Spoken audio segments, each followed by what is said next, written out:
നമുക്ക് അലീനയുടെ മനുഷ്യങ്ങളുടെയും നല്ലൊരു കഥ കേട്ടാലോ? വീഡിയോ ഇഷ്ടപ്പെടുവാണെങ്കിൽ ഒന്ന് ലൈക്ക് ചെയ്ത് ഹൈപ്പ് ചെയ്യാൻ മറക്കരുതേ. അതോടൊപ്പം തന്നെ ആദ്യമായി കാണുന്നവരാണെങ്കിൽ സബ്സ്ക്രൈബ് ചെയ്യാനും മറക്കരുത് കേട്ടോ. അങ്ങനെ ഒടുവില് കൃഷ്ണമോള് ബബിതയുടെ മുറിയിലേക്ക് ചെന്ന് കഴിയുമ്പോൾ ബബിത ഇങ്ങനെ ഓരോന്നൊക്കെ ആലോചിച്ചോണ്ടിരിക്കുവായിരുന്നു. എന്താ ചേച്ചി, എന്താ പറ്റിയ വല്ലാത്തൊരു ആലോചന എന്ന് ചോദിച്ചു. ഒന്നുമില്ല എന്ന് പറഞ്ഞു. അല്ല ചേച്ചിക്ക് എന്തോ കാര്യമായിട്ട് സംഭവിച്ചിട്ടുണ്ടല്ലോ. കാരണം ബബിതയ്ക്ക് വല്ലാത്തൊരു ടെൻഷനായിരുന്നു.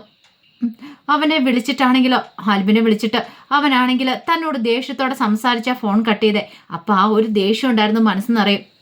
അവൻ എന്തിനാ ഫോൺ കട്ട് ചെയ്തതെന്ന് അറിയത്തില്ല. ഇപ്പൊ അവൻ തന്നെ ഒഴിവാക്കാൻ ശ്രമിച്ചുകൊണ്ടിരിക്കുക. അപ്പൊ അതൊക്കെ ഓർത്ത് വിഷമിച്ചിരിക്കുമ്പോഴാണ് കൃഷ്ണമോളുടെ വരവങ്ങോട്ട്. കൃഷ്ണമോള് പറഞ്ഞു, ചേച്ചിയുടെ മനസ്സിൽ എന്തോ ഒരു കാര്യം ഉണ്ടെന്ന് പറഞ്ഞു. അപ്പോഴേക്കും ഭവിത പറഞ്ഞു, എന്താണെന്നറിയില്ല, എനിക്ക് നല്ല ടെൻഷനുണ്ട്. ഈ സമയത്ത് അലീനി ചേച്ചി ഉണ്ടായിരുന്നെങ്കിൽ. ശരിയാ, അലീനി ചേച്ചി ഉണ്ട്, എന്ത് രസമായിരുന്നില്ലേ എല്ലാവരും കൂടെ ചേർന്നിട്ട്. ഇപ്പോഴാണെങ്കിൽ നമുക്കിങ്ങനെ ടെൻഷൻ അടിക്കുന്ന ആവശ്യം വരത്തില്ലായിരുന്നു. കൃഷ്ണമോൾക്കും വല്ലാത്ത ബുദ്ധിമുട്ടുണ്ട്. അലീനി ഉണ്ടായിരുന്നെങ്കിൽ സ്കൂള് വിട്ട് വന്നാലും വീട്ടിൽ നല്ലൊരു ഇതായിരുന്നു. വരുമ്പോഴത്തേനും ചായ സ്നാക്സ് ഒക്കെ എടുത്തു വെക്കും. പിന്നെ കുറച്ച് സമയം വർത്താനവും ചിരിയും കളിയൊക്കെ. വയസ്സില്ലാത്ത സമയത്ത് അവർ നന്നായിട്ട് എൻജോയ് ചെയ്തിട്ട് അവിടെ ജീവിച്ചുകൊണ്ടിരുന്നത്. പക്ഷേ അലീനി ഇല്ലാത്തതിൻ്റെ ഒരു ബുദ്ധിമുട്ട് കുട്ടികളെ വല്ലാതെ അലട്ടുന്നുണ്ട്. ഭവതി ഇപ്പം അവനെ വിളിക്കാൻ പോലും കാരണം അതാണ്. അലീനി ഉണ്ടായിരുന്ന സമയത്ത് വിളിക്കാനൊന്നും സമയം പോലും ഉണ്ടായിരുന്നില്ല. പക്ഷെ ഇപ്പം വൈജയന്തി ആണെങ്കിൽ എപ്പോഴും പഠിക്കാനും പറഞ്ഞ് മുറിയിലേക്ക് ഏറ്റുവിട്ടുമ്പോൾ ഭവതിക്ക് നല്ല ദേഷ്യവും വരുന്നുണ്ട്. അങ്ങനെ അവരിങ്ങനെ ഓരോ കാര്യങ്ങൾ സംസാരിച്ചുകൊണ്ടിരിക്കുമ്പോഴത്തേനും വൈജയന്തി അങ്ങോട്ട് വന്നു. എന്നിട്ട് ചോദിച്ചു, അല്ല സ്കൂൾ വിട്ടിട്ട് നീ വന്നിട്ട് കുറേ സമയമായല്ലോ, നിനക്കൊന്നും പഠിക്കാനൊന്നുമില്ലേ? രണ്ടുപേരും കൂടെ വർത്താനമാണോന്ന് ചോദിച്ചു. എൻ്റെ അമ്മേ, ഞങ്ങളിപ്പോൾ ഇങ്ങോട്ട് സംസാരിക്കാൻ തുടങ്ങിയതുള്ളൂ. ഇതിന് മാത്രം എന്താടി സംസാരിക്കാനുള്ളത്? അധികം എന്തെങ്കിലും സംസാരിക്കണ്ടോ? പോയിരുന്ന് 2 ലക്ഷം പഠിക്കാൻ നോക്ക്. പഠിച്ചാൽ നിനക്കൊക്കെ കൊള്ളാം. വല്ല ജോലിയും കിട്ടി എവിടെയും, അല്ലെങ്കിൽ വല്ലവൻ്റെ അടുക്കളപ്പുറത്ത് പോയിരുന്ന് പാത്രം കഴുകേണ്ടതായിട്ട് വരും. അത് കേട്ടപ്പോൾ ഭവിത പറഞ്ഞു, അമ്മ കൂടുതലൊന്നും പറയണ്ട, പഠിക്കേണ്ട സമയത്ത് ഞങ്ങൾ പഠിച്ചോളാന്ന് പറഞ്ഞു. ആയിക്കോട്ടെ. അമ്മ പറയുമ്പോൾ നിനക്കൊക്കെ പുച്ഛമാണല്ലോ. നിന്റെയൊക്കെ അച്ഛൻ പറഞ്ഞിട്ടാണ് നിനക്കൊക്കെ വേദവാക്യം. അതും പറഞ്ഞ് ദേഷ്യപ്പെട്ട് കഴിയുമ്പോഴത്തേനും കൃഷ്ണമോള് പറഞ്ഞു, അമ്മ എന്തിനെങ്കിലും ദേഷ്യപ്പെടുന്നേ? എപ്പോഴും അച്ഛനെ കുറ്റപ്പെടുത്തേണ്ട കാര്യമില്ല. പിന്നെ അച്ഛൻ്റെ മക്കളാണല്ലോ ഇപ്പം എല്ലാവരും. നേരത്തെ ഇവളെങ്കിലും എനിക്കൊരു സപ്പോർട്ട് ഉണ്ടായിരുന്നു. ഇപ്പം അവൾക്ക് എന്നെ കണ്ണെടുത്താൽ കണ്ടുകൂടാ. അതെങ്ങനെയാ? ഒരു നാശം പിടിച്ചോളെ ഈ വീട്ടിലേക്ക് വന്നതിന് ശേഷം. അല്ലായിരുന്നെങ്കിലോ ഇങ്ങനെയൊന്നും ഉണ്ടാകത്തില്ലായിരുന്നു പറഞ്ഞു.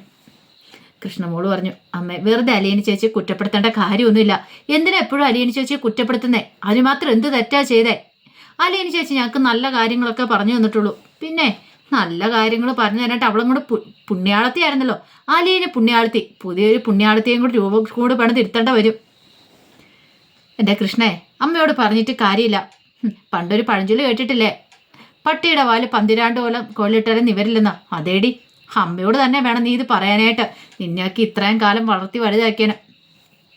അപ്പോഴേക്കും കൃഷ്ണമോള് കൈ കൊണ്ട് തൊഴുതിട്ട് പറഞ്ഞു, ദൈവത്തെ ഓർത്തമ്മേ, ഇനി ഇത് പറഞ്ഞുകൊണ്ട് വരില്ല. ഞങ്ങൾ കുറെ കാലം ഇത് കേൾക്കാൻ തുടങ്ങിയിട്ട്. ഒന്ന് പറഞ്ഞ് രണ്ടാമത്തേന് ഈ വാചകം കേട്ട് ഞങ്ങൾ മടുത്തു. അമ്മയ്ക്ക് നാണം തോന്നില്ലെന്ന് ചോദിച്ചു. വൈജയന്തി ദേഷ്യപ്പെട്ട് അങ്ങോട്ട് ഇറങ്ങിപ്പോയി. കൃഷ്ണമോളൊന്നും മിണ്ടാതെ കൃഷ്ണമോളും മുറിയിൽ നിന്ന് അങ്ങോട്ട് ഇറങ്ങിപ്പോവാണ്. ആ സമയത്ത് അലീനെ ഓടിച്ചു വിടാനുള്ള തന്ത്രങ്ങളൊക്കെ പുളിക്കൽ തറവാട്ടിൽ അതിഗംഭീരമായിട്ട് തന്നെ നടക്കുകയാണ്. റീത്താമ്മയുടെ നേതൃത്വത്തിൽ അങ്ങനെ എല്ലാവരും ചേർന്നൊരു കാര്യത്തിൽ തീരുമാനം എടുത്തു. അങ്ങോട്ടേക്ക് പോകണം, സ്റ്റാലിയെ കാണണം, അവളെ അവിടെ നിന്ന് ഇറക്കി വിടണം എന്നൊക്കെ.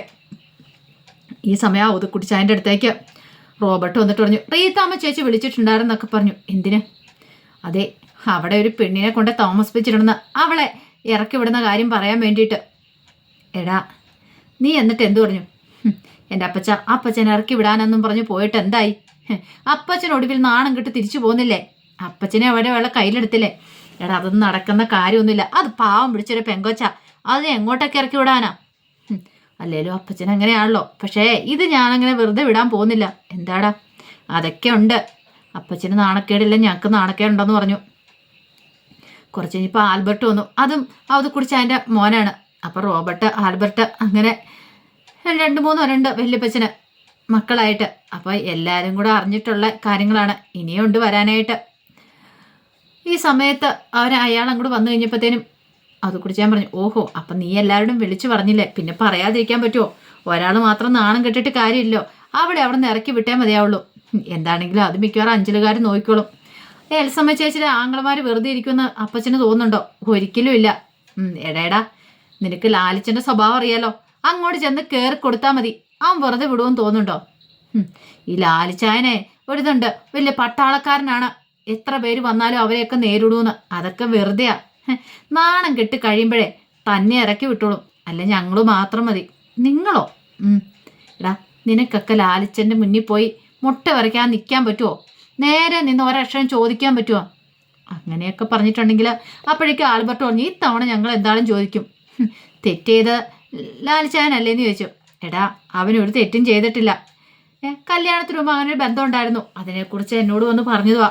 ആ പെണ്ണിനെ കല്യാണം കഴിക്കണമെന്നും പറഞ്ഞിരുന്നതാ, അവ സ്നേഹിച്ച പെണ്ണിനെ. പക്ഷെ അന്ന് എതിർത്ത ഞാനാ. കാരണം അതൊരു ഹിന്ദു പെണ്ണായിരുന്നു. അന്നൊക്കെ എന്ന് പറഞ്ഞാൽ അത് കുടിച്ചാനും വിട്ടുകൊടുക്കുന്ന സ്വഭാവമല്ലല്ലോ. ജാതി മതമൊക്കെ നോക്കി അത്ര ഇതോടെ കൂടി വലിയ തറവാട്ടുകാരാണ് അങ്ങനെയൊക്കെ നോക്കുന്നതാണല്ലോ. അതാണ് ശരിക്കും സംഭവിച്ചത്. പക്ഷേ എനിക്കിപ്പോൾ തോന്നുന്നുണ്ട് അന്ന് അങ്ങനെ ചെയ്യേണ്ടിയിരുന്നില്ല എന്ന്. അതുകൊണ്ടല്ലേ ആ പെൺകുച്ചിന് അത്രയും വർഷം അനാഥാലയത്തിൽ കിടക്കേണ്ടി വന്നേ. അനാഥാലയത്തിലോ എന്ന് ആൽബർട്ട് ചോദിച്ചു. അതേടാ, അവൾ 10-23 വർഷം അനാഥാലയത്തിലായിരുന്നു. പിന്നെ ലാലിച്ചൻ അറിഞ്ഞപ്പോൾ അവളെ കൊണ്ടുവന്നാന്ന് പറഞ്ഞു. അനാഥാലയത്തിൽ നിന്നാണോ കൊണ്ടുവന്നേ? അല്ല, വേറൊരു വഴിക്ക് അവളവിടെ എത്തിയെന്ന് പറഞ്ഞു. എൻ്റെ അപ്പച്ച അവളൊക്കെ എന്താന്ന് ആര് കണ്ടു? ചുമ്മാ ഓരോരുത്തരൊക്കെ വന്നിരിക്കുക. ചിലപ്പോൾ ലാലിച്ചാൻ്റെ പഴയ കഥകളൊക്കെ അറിയാവുന്ന ആരെങ്കിലും പണി കൊടുത്തായിരിക്കും. എവിടെയെങ്കിലും കിടന്നോ അനാഥാലയത്തിൽ കിടന്നോളെ സ്വത്തുക്കളൊക്കെ തട്ടിയെടുക്കാൻ വന്നിരിക്കുക. അപ്പച്ചനും അതും കൂടെ വിശ്വസിച്ചല്ലേ എന്നൊക്കെ ചോദിച്ചുകൊണ്ട് അത് കുടിച്ചാൽ നേരെ ചീറുവാണ്. എടാ അതെൻ്റെ ലാലിച്ചൻ്റെ മോളാന്ന് എനിക്ക് 100% ഉറപ്പോടെ പറയാൻ പറ്റും. അതെന്താ അപ്പച്ചൻ വല്ല DNA ടെസ്റ്റും പോയി നടത്തി നോക്കിയോ? എടാ അതിൻ്റെ ഒന്നും ആവശ്യമില്ലടാ റോബർട്ടെ. എന്തിനാ അതൊക്കെ നടത്തി നോക്കുന്നേ? എൻ്റെ ചിന്നമ്മയുടെ താനി സ്വരൂപമല്ലേ അവള്. അപ്പച്ചൻ ഈ വയസ്സനാം കാലത്ത് കണ്ണും കാണാതെ പോയി നോക്കിയിട്ട് ചിന്നമ്മയാണെന്ന് പറഞ്ഞ് വെറുതെ വരും. അതൊന്നും അല്ല അപ്പച്ചൻ വെറുതെ പറയുന്ന. എടാ അങ്ങനെയാണ് നീ ഒരു തവണ അവളെ ഇന്ന് പോയി കാണാം. അപ്പം നിനക്കൊക്കെ അറിയാം എന്ത് അവൾ എന്താ ഏതാന്നൊക്കെ മനസ്സിലാവും. എന്ത് മനസ്സിലാവുന്ന? എടാ നീയൊക്കെ കണ്ടു കഴിയുമ്പോൾ നിനക്ക് മനസ്സിലാവും അത് ലാലിച്ചൻ്റെ മോള് തന്നെയാന്ന്. ശരിക്കും ചിന്നമ്മയുടെ കാർബൺ കോപ്പിയടാ, നിനക്കറിയത്തില്ലാത്തോണ്ടാ. അപ്പച്ചനെ അവൾ കയ്യിലെടുത്തു. എടാ ശരിക്കും പറഞ്ഞുണ്ടല്ലോ ഈ ലാലിച്ചന് ഞാൻ പറഞ്ഞാൽ പോലും അവൻ അനുസരിക്കില്ലാത്തവനാ. പക്ഷെ അവളുടെ മുന്നിൽ അവനൊരു പൂച്ചക്കുട്ടിയാന്ന് പറഞ്ഞു. പൂച്ചക്കുട്ടിയോ? അതേടാ, അവള് പറഞ്ഞിട്ടുണ്ടേ അവൻ അനുസരിക്കും. അവനെ മര്യാദ പഠിപ്പിക്കാനായിട്ട് ഈ പ്രായത്തിൽ അവന് കിട്ടിയ പെങ്കൊച്ച അത്. മറ്റേ എലസമ്മയുടെ മറ്റേ മക്കളെ പോലെയൊന്നും അല്ല, ഇതങ്ങനെയൊന്നും അല്ല എന്ന് പറഞ്ഞു. കാര്യങ്ങൾക്കൊക്കെ ഒരു തീരുമാനമുണ്ട്. എടാ നീ പോലും അവളുടെ മുന്നിൽ ചെന്ന് നിന്നിട്ടുണ്ടെങ്കിലേ 10 മിനിറ്റ് നിന്നിട്ടുണ്ടെങ്കിൽ നീ പോലും ചിലപ്പം നിന്റെ സ്വഭാവത്തിൽ പോലും ചിലപ്പോൾ മാറ്റം ഉണ്ടാവുമെന്ന് പറഞ്ഞു. എൻ്റെ അപ്പച്ചൻ ഇങ്ങനെ തള്ളി മറിക്കില്ല എന്നൊക്കെ ആൽബർട്ട് പറഞ്ഞു. അപ്പച്ചൻ തള്ളി മറിക്കുന്നതിന് ഒരു പരിധിയുണ്ട്. എന്തായാലും ഞങ്ങളും പോകുന്നുണ്ട്, ഒന്ന് കാണണം. അവൾ ഏതവളാണെങ്കിലും അവളെ അങ്ങനെ വെച്ചോണ്ടിരിക്കാൻ ഞങ്ങൾ ഉദ്ദേശിക്കണില്ല എന്ന് പറഞ്ഞു. ആ സമയത്ത് അലീന മനുവിനെ വിളിക്കുകയാണ്. മനുവിനെ വിളിച്ചിട്ട് തൻ്റെ അനുജത്തിയെ കണ്ട കാര്യങ്ങളൊക്കെ പറയണം. അപ്പോഴേക്കും മനു ചോദിച്ചു, എന്നിട്ട് കണ്ടിട്ട് എങ്ങനെയുണ്ട്? എന്നോട് സംസാരിച്ചോ? സംസാരിച്ചൊന്നും ഇല്ല മനുവേട്ടാ. സംസാരിക്കാനായിട്ട് അങ്ങനെ പറ്റിയൊന്നുമില്ല. അതിച്ച് വയ്യാത്ത കുട്ടിയാന്ന് തോന്നേ. പിന്നെ ഈ പറയുന്ന പപ്പായുടെ ഭാര്യയുടെ ചേച്ചിയാണ് കൂട്ടിക്കൊണ്ട് വന്നത്. അവർ ദേഷ്യത്തോടെ അവളുടെ കൈ പിടിച്ചോണ്ട് പോയി. പക്ഷെ എനിക്ക് അവളോടൊന്ന് സംസാരിക്കണം എന്നൊക്കെ ഉണ്ടായിരുന്നു. എന്ത്? അല്ല എന്തോ എനിക്ക് വല്ലാത്തൊരു ബുദ്ധിമുട്ട് തോന്നിയെന്ന് പറഞ്ഞു. ആഹാ, അപ്പം ഇനി ഉടനെ ഒരു പടയിളകി വരുമോ നിന്നെ അവിടെ നിന്ന് ഇറക്കി വിടാൻ? അതെ, അങ്ങനെ വരാന്ന് പ്രതീക്ഷിക്കുന്നു. ഇവിടെ വല്യപ്പച്ചനും ഇല്ലാന്ന് പറഞ്ഞു. നീ സൂക്ഷിച്ചോളാൻ പറഞ്ഞു. പടയിളകി വളർന്നാലൊന്നും പപ്പ വിട്ടുകൊടുക്കുമെന്ന് തോന്നില്ല. പപ്പയുടെ മുന്നിൽ അവർക്കൊക്കെ വന്നിക്കാൻ പേടിയാന്നാ വല്യപ്പച്ചൻ പറഞ്ഞതെന്ന് പറഞ്ഞു. അപ്പം നീ അവിടുത്തെ സ്റ്റാറായിട്ട് മാറുവാണോ? അങ്ങനെയൊന്നും ഇല്ലാന്നേ. എനിക്കങ്ങനെ പേടിയൊന്നുമില്ല. ഞാൻ ആരുടെ സ്വത്തുക്കളൊന്നും മോഹിച്ച് വന്നല്ലല്ലോ. ആർക്ക് വേണ്ടിയിട്ട് ഈ വീട്ടിൽ നിന്ന് മാറിക്കൊടുക്കാൻ ഞാൻ സന്നദ്ധരാ. ഇനി പപ്പയുടെ ഭാര്യയും മക്കളും ഒന്ന് പ്രശ്നം ഉണ്ടാക്കുവാണെങ്കിൽ ഞാനൊരു പ്രശ്നത്തിന് നിൽക്കത്തില്ല മനുവേട്ടാ. ഞാൻ ഇവിടെ നിന്ന് ഇറങ്ങുമെന്ന് പറഞ്ഞു. എന്നിട്ടെന്താ ഇത്രയും കാലം ഞാൻ അനാഥാലയത്തിലല്ലേ ജീവിച്ചേ? അപ്പം പിന്നെ എനിക്കാണോ ബുദ്ധിമുട്ടെന്ന് ചോദിച്ചു. അത് കേട്ടപ്പോൾ മനു പറഞ്ഞു, അതിൻ്റെ ആവശ്യമൊന്നും വരത്തൊന്നും ഇല്ല എന്ന് പറഞ്ഞു. അതെന്താ? ഞാനില്ലേ നിനക്കൊന്ന് ചോദിച്ചു. പിന്നെ നീ എന്തിനാ വിഷമിക്കണമെന്ന് ചോദിച്ചു. അത് കേട്ട് കഴിഞ്ഞപ്പോൾ അലീനയുടെ മനസ്സിൽ ഒരു കുളിർമയുണ്ടായി. എന്ത് വന്നാലും മനുവേട്ടനുണ്ട്, അല്ലെങ്കിലും തന്നെ കൂട്ടിക്കൊണ്ടുവരാൻ വന്ന മനുവേട്ടനാണല്ലോ എന്നൊരു ചിന്തയൊക്കെ ഉണ്ടായി. അപ്പോൾ അതിൻ്റെ വിശേഷങ്ങളൊക്കെ കാണാൻ പോകുന്നത്. ആ വിശേഷങ്ങൾക്കായി നമുക്ക് എല്ലാവർക്കും കാത്തിരിക്കാം കേട്ടോ. ഒരിക്കൽ കൂടി എല്ലാവർക്കും ശുഭരാത്രി നേർന്നുകൊണ്ട് നിർത്തുന്നു. നന്ദി.